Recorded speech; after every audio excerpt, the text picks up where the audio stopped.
గదిలోకి పనికిరాని అమ్మ వంటగదిలో చాకరీ చేయడానికి కావాలా? స్త్రీ లేనిదే స్త్రీ లేదు.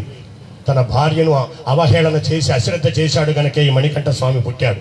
మళ్ళీ ఇంటికి ఒక మణికంఠ స్వామిని పుట్టించక్కర్లేదు. స్త్రీకి ప్రథమ తాంబూలం ఇవ్వండి అయ్యప్ప స్వామి దీక్షలో.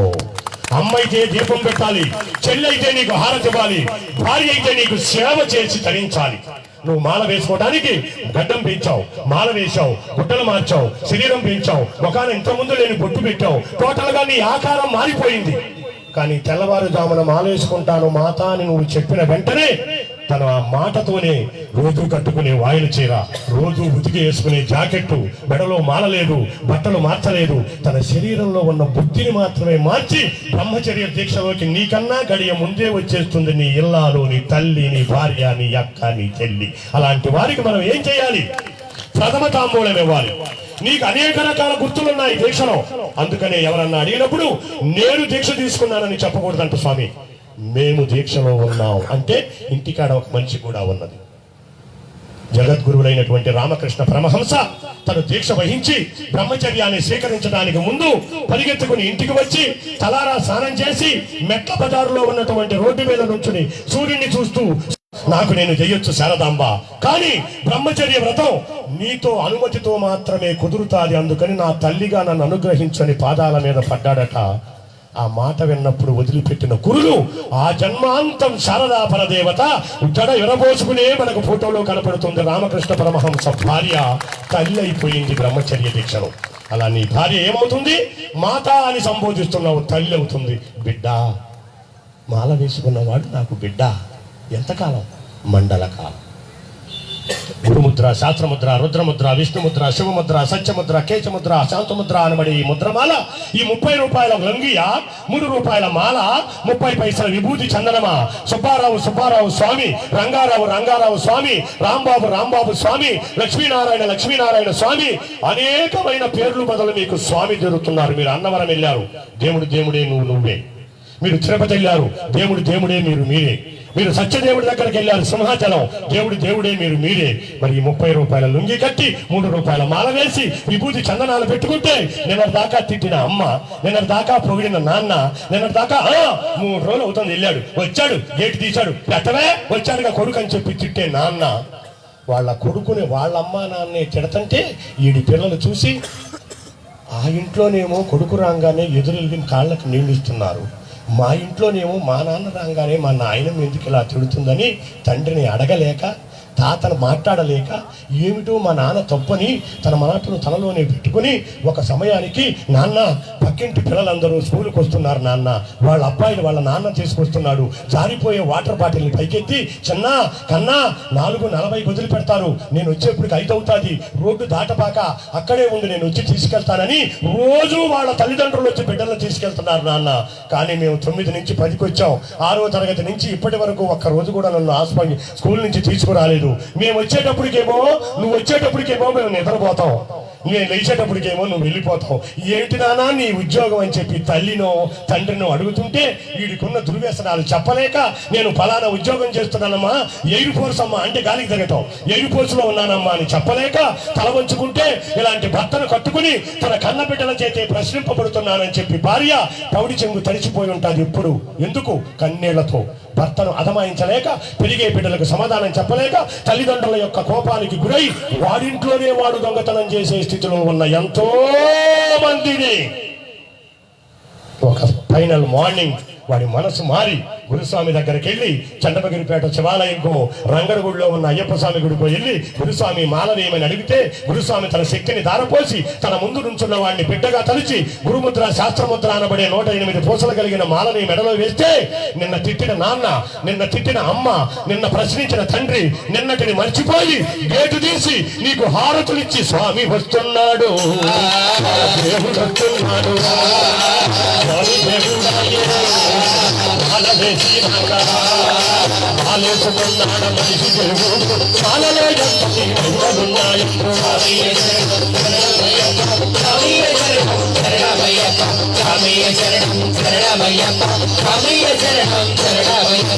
నిన్నటి వరకు నీ జీవితం వేరు, నీ మాట వేరు, నీ పలుకు వేరు, నీ తిండి వేరు, నీ నడక వేరు. కానీ తెల్లవారుజామున ఒక్కసారి నీ మాట నడక అన్ని మారిపోయాయి. స్వామి అనగానే ఒంటిలో ఎన్ను పూసలో చలి బయలుదేరతారు. నిన్న తిట్టింది అమ్మ, ఇవాళ ఆరతిస్తుంది అమ్మ. 40 రోజులు నిన్ను దేవుణ్ణి చేసింది, 41 రోజు ఇరుముడి కట్టింది, 42 రోజు బస్ ఎక్కించింది, 49 రోజు తిరిగి ఇంటికి వచ్చారు. కర్మజాలకు ఆదివారం వస్తే ఆదివారం సాయంత్రం మాయమవుతున్నావు, మంగళవారం దాకా మళ్ళీ కనపట్టలేదు. అమ్మ అబ్బాయి ఇంటికి వచ్చాడు కదా అంటే వచ్చాడు పిన్నాం ఆదివారంగా. వాళ్ళంతా ఫోన్ చేశాడు, హలో కమింగ్ సార్ అన్నాడు. 40 రోజులు నీ మెడలో పాము లాంటి మాలతో నువ్వు దేవుడు అయ్యావు. 49వ రోజు ప్రాకుడు మెట్ల మీద జారిపడినట్టు మళ్ళీ వెళ్ళి ఆ కుట్టుకాడికి వెళ్ళి పడిపోయేవరే. మాలేసుకుంటేనేరా ఈ స్వాములు, మాల తీస్తే అందరూ ఆ స్వాములేరా అంటుంది సమాజం. మనం మారాలి మన జీవితాలు. ఒక్కసారి మాల వేసుకుంటే నీ జీవితంలో వచ్చిన చైతన్యం, ఒక్కసారి మాల వేసుకుంటే నీ జీవితంలో వచ్చిన మార్పు మెట్టు మెట్టుకు పెరిగినట్టు అలా మెట్టు మెట్టుకు పెరిగి కొబ్బరి చెట్టుగా మారి నువ్వు సమాజానికి ఉపయోగపడరా అని చెప్పి 18వ యాత్ర చేసిన వారికి కొబ్బరి చెట్టు ఇచ్చింది శబరిమల యాత్ర దీక్ష. ఆలోచించుకోండి. ఎవరు సెల్ఫ్ థింకింగ్ హయాం. అవును, నేను ఎవరు, ఎక్కడున్నాను, ఎటు పోతున్నాను. 40 రోజులు నాకు సమాజం పెద్దపీట వేసింది, మీ మెడలో దండ వేసి. 49వ రోజు మనం ఏం చేస్తున్నాం అనేది తెలుసుకున్న నాడు, నా మాటలు ఇది ఒక్కడు మారిన నాడు నా జన్మ ధన్యం. ఈ పూజ చేయించినందుకు 4 లక్షలు ఖర్చు పెట్టి వాళ్ళ జన్మ ధన్యం. చూసిన ఇనిన మీరందరి జన్మ ధన్యం. తల్లిగా మనకు అనేక సేవలు చేసి అనేక రకాలైన ఇబ్బందులకు ఎదురై అనేక రకాల ఇబ్బందుల్లో మనల్ని కాచి కాపాడి అమ్మ అమ్మా నువ్వు చేసిన బొమ్మలమమ్మ, చేసిన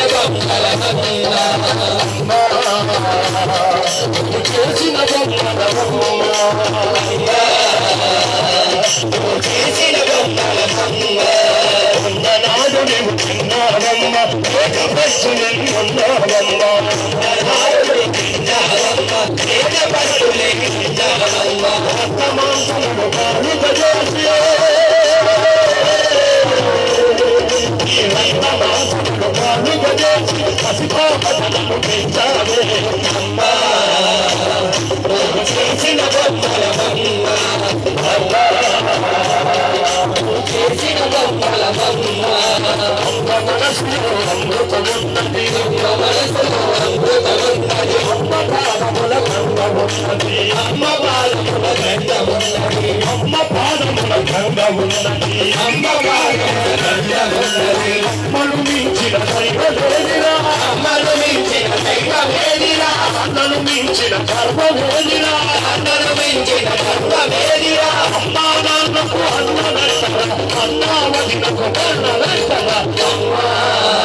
ఇల్లిని అనే రాజైనా తల్లికి పెట్టే అమ్మా అని నువ్వు పలికినప్పుడు ఆ గర్భంలో ఉన్నటువంటి కథలకి కనిపెట్టు.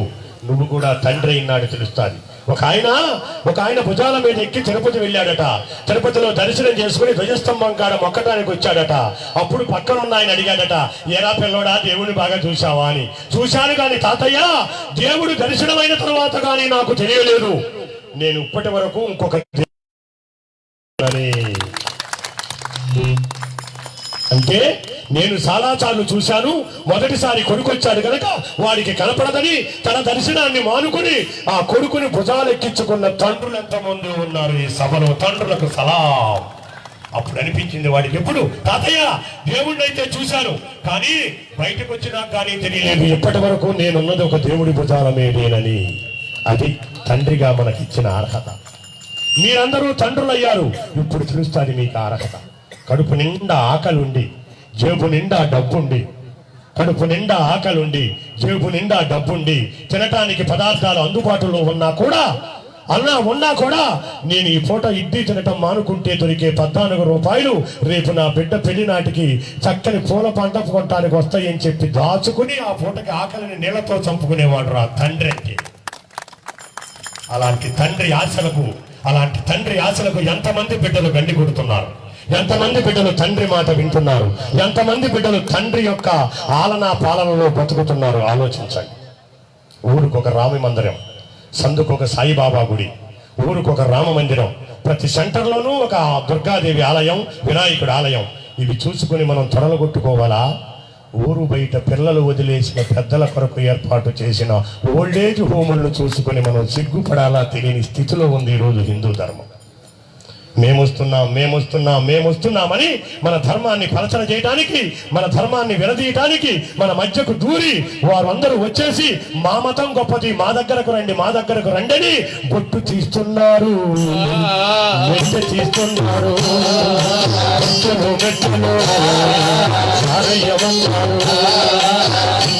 ధర్మాన్ని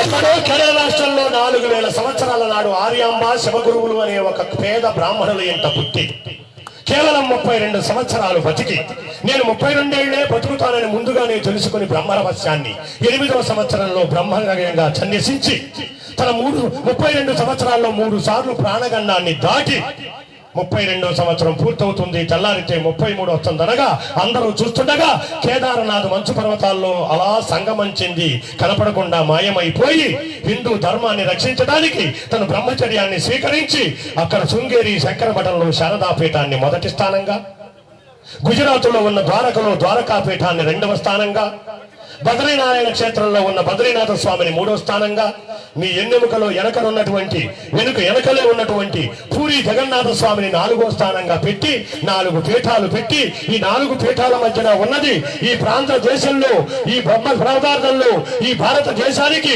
పూజ గది లాంటిదిరా మా భారతదేశం అని చెప్పి మనం హిందువులుగా బతకడానికి స్వేచ్ఛనిచ్చి ఇలా మైకులు పెట్టి మనం మాట్లాడుకునే స్వేచ్ఛను మనకిచ్చి తను మాత్రం 32 ఏళ్లకి అంతరించిపోయారు. ఎవరు? జగద్గురువులైన శ్రీ శ్రీ శ్రీ శ్రీ ఆదిశంకరాచార్యుల వారు. ఒక్కడి పట్ల తప్పట్లు కొడితే ఏమవుతుందో పట్టుపోతే ఏమవుతుంది. ఎమ్మెల్యే గారు రోడ్డు వేస్తారనగానే బాధ చేస్తారనమాట. ఈ ఎమ్మెల్యే గారు వేసిన రోడ్డు మీద మనం నడవాలి అంటే, మనం ఉండాలి అంటే హిందూ ధర్మం బతకాలి కనుక ఆయన చనిపోయి మనల్ని బతికిచ్చాడు రా జగద్గురువులైన శంకరులు. ఎంతమందికి తెలుసు జగద్గురువుల శంకరుల గురించి చెప్పండి. మా మనవడు అడుగుతాడు, తాతయ్య ఎందుకు తాతయ్య రోజుకొకసారన్నా శంకరు ఆ తాతయ్య గారి ఫోటోలోకి వెళ్ళి మా తలకాయ ఇట్ట పెట్టుకుని బాధపడతావు అంటే, నీ మనసులో ఉన్నది నాకు చెప్పుకో, నీ బాధను నేను తీరుస్తాను రా, హిందువుగా పుట్టావు, నాకు బంధువై బతకరా అని చెప్పాడు శంకరులు. మనం హిందూ అనేవాడు ఇంట్లో ఉండవలసినవి నాకు తెలిసి 2వ ఫోటోలు మిత్రులారా. ఒకటి మీ కన్న తల్లిదండ్రులది, 2వది జగద్గురువులైన శంకరులది ముఖద్వారం మీద పెట్టుకోవాలి. ఎంతమంది ఇంట్లో ఉన్నదో మీరే ఆలోచించుకోండి గుండె మీద చెయ్యవేసి. బాహుబలి తీసిన వాడినో దాంట్లో నటించిన వాడినో నీ మోటార్ సైకిల్ మీద పెట్టుకుంటావా? ఆడా నీకు హీరో మీ నాన్న కాదా? 40,000 అప్పున్నా ఇంకొక 40,000 అప్పు చేసి 10వ తరగతికి వస్తున్నాడు, పిల్లోడు చదువుకుంటానికి లేట్ అయిపోతుంది, సైకిల్ తొక్కలేకపోతున్నాడు అని తన జీవితాన్ని తన తాకట్టు దగ్గర 40,000 అప్పు తెచ్చి నీకు మోటార్ సైకిల్ కొనిచ్చి మోటార్ సైకిల్ మీద నువ్వు వెళుతుంటే వెనక నుండి తలుపు చాటు నుంచి చూసి ఆ అప్పు యొక్క నీ తండ్రి కదా నీకు హీరో తండ్రి ఫోటో ఉండాలా? పవన్ కళ్యాణ్ ఫోటోనా లేదా ఇంకొక సినిమా యాక్టర్ ఫోటో ఉండాలా? ఎవరు నీకు హీరో? ఆ హీరో ఈ హీరో కలిసేమో కృష్ణ అభిప్రాయంలో పార్టీలు చేసుకుంటారు. ఈడి పెళ్ళాం పుట్టినరోజు కాడు వడ్రాలు వేస్తాడు, ఆడి పెళ్ళాం పుట్టినరోజుకి వీడు రవ్వల నెక్లెస్ ఇస్తాడు. వాళ్ళు బాగా ఉంటారు, నువ్వు అటు నుంచి వెళ్ళు నేను ఇంటి నుంచి వస్తానంటారు, వీళ్ళు మాత్రం కొట్టుకు చేస్తా ఉంటారు. మన జీవితాలకు హీరోలు సినిమా హీరోలు కాదు మిత్రులారా. మీ తల్లి మీ తండ్రి నిన్ను మొట్టమొదటిసారి శబరిమల యాత్ర చేయించిన గురువు నీ జీవితానికి హీరో. ధర్మం సన్నగిల్లిపోతుంది. ఆవేదనతో చెప్తున్నాను, అర్థం చేసుకోండి. వస్తున్నారు పరాయి మతం వాళ్ళు వస్తున్నారు, మన మధ్యకు చొచ్చుకు వస్తున్నారు. మీ గుడికి వెళ్తే కొబ్బరికాయ కొట్టాలి 10, కానికెయ్యాలి 10, పూజారికి ఇవ్వాలి 10, 3 పదులు 30, 3 సార్లు వెళ్తే 100. ఎన్నిసార్లు నేస్తావు? 100. అదే ఆదివారం నాడు మా గుడికి మాంసం వేసి భోజనం పెడతాం, అనేక రకాలు ఇస్తాం. కానీ ఒకటి మాత్రం చేయాలి. ఏం చేయాలి? బొట్టు తీసేయాలి, వదిలేయాలి. మాకు మనలో మనకు చూపెడుతున్నారు. అవును కదా?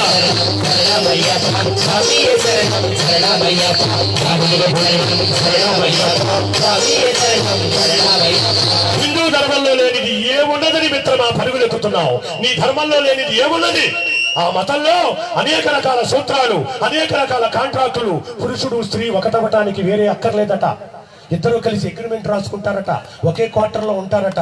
ఎవరికి ముఖం వచ్చినా రెండో వారికి అగ్రిమెంట్ చించేసి వెళ్ళిపోతారట. వాళ్ళ కల్చర్ అది. కానీ మన హిందూ వ్యవస్థ పావలా పసుపు, 10 రూపాయల తాడు, 350 రూపాయలు పెట్టిన చిన్న మంగళ సూత్రం అనబడే చిన్న బంగారు రేకు. పురుషుడు నిలబడి స్త్రీ కూర్చుంటే తెర మధ్యలో పెట్టి తెర తీసి మాంగళ్యం తంతునానేనా మమ జీవన హేతునామని చెప్పి మంత్రం చదువుతుంటే, మంత్రం చదివేటప్పుడు వేసిన మొదటి ముడికి తల్లిదండ్రులను, రెండవ ముడికి అన్నదమ్ములను, మూడవ ముడికి ఇంటి పేరును గోత్రాన్ని మార్చుకుని మీ వెంట వస్తున్నారే త్రిమూర్తులు. వాళ్ళు మన జీవితాలను ఉద్ధరించిన మహాదేవతలు. బియ్యంలో నుంచి రాళ్లు వేరు చేయవచ్చు, అన్నంలో నుంచి గంజిని వేరు చేయవచ్చు, ఇసుకలో నుంచి తైలాన్ని వేరు చేయవచ్చు, బంగారంలో నుంచి రాగిని వేరు చేయవచ్చు, కోడిగుడ్డులో నుంచి పిల్లను వేరు చేయవచ్చు. కానీ ఒక్కసారి రెండు కలిపి మద్దన చేస్తే జీవితంలో ఏ సైన్సు విడదీయలేనిది, ఏ ప్రొఫెసరు వేరు చేయలేనిది జీలకర్ర బెల్లము అనే 2 పదార్థాలను కలిపి మస్తకం అనే బ్రహ్మరంధ్రంలో తమలపాకుతో పెట్టి తెర తీసి ఒకరి ముఖంలోకి ఒకరు అరాఘడియ చూసుకోవాలట. అంటే 1.5 నిమిషం చూసుకోవాలట. తీసినప్పుడు పురుషుడు చూస్తాడట, నువ్వా నా జీవితాన్ని ఉద్ధరించి నన్ను ఒక ఇంటి వాణ్ణి చేసి ఒక సమాజంలో ఒక బిడ్డకు తండ్రి చేయటానికి వచ్చిన దానివి నువ్వా?